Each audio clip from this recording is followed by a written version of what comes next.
Is there such a thing as the worst sin, one sin that is worse than all the others? Well, there is.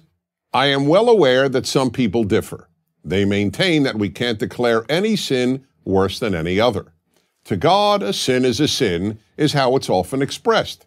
In this view, a person who steals a stapler from the office is committing as grievous a sin in God's eyes as a murderer.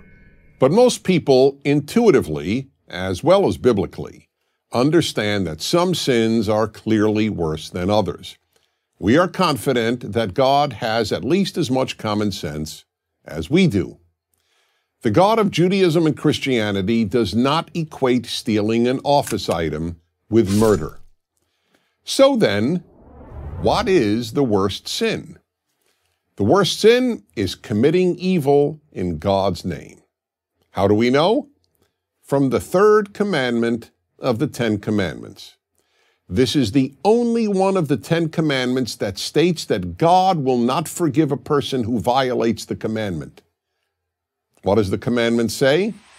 It is most commonly translated as, "Do not take the name of the Lord thy God in vain, for the Lord will not hold guiltless," meaning will not forgive, "whoever takes his name in vain."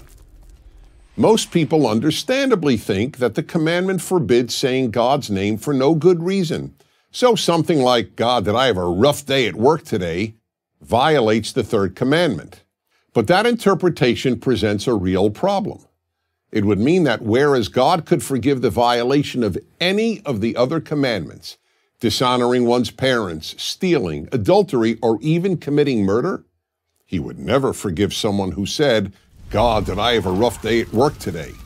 Let's be honest. That would render God and the Ten Commandments morally incomprehensible. Well, as it happens, the commandment is not the problem. The problem is the translation. The Hebrew original does not say, "do not take." It says, "do not carry." The Hebrew literally reads, "Do not carry the name of the Lord thy God in vain." One of the most widely used new translations of the Bible, the New International Version, or NIV, uses the word misuse rather than the word take.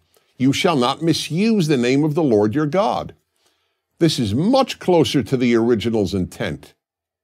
What does it mean to carry or to misuse God's name? It means committing evil in God's name, and that God will not forgive.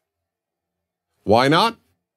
When an irreligious person commits evil, it doesn't bring God and religion into disrepute. But when religious people commit evil, especially in God's name, they are not only committing evil, they are doing terrible damage to the name of God. In our time, there is an example of this. The evils committed by Islamists who torture, bomb, cut throats, and mass murder, all in the name of God, do terrible damage to the name of God. It is not coincidental that what is called the new atheism, the immense eruption of atheist activism, followed the 9/11 attacks on America by Islamist terrorists.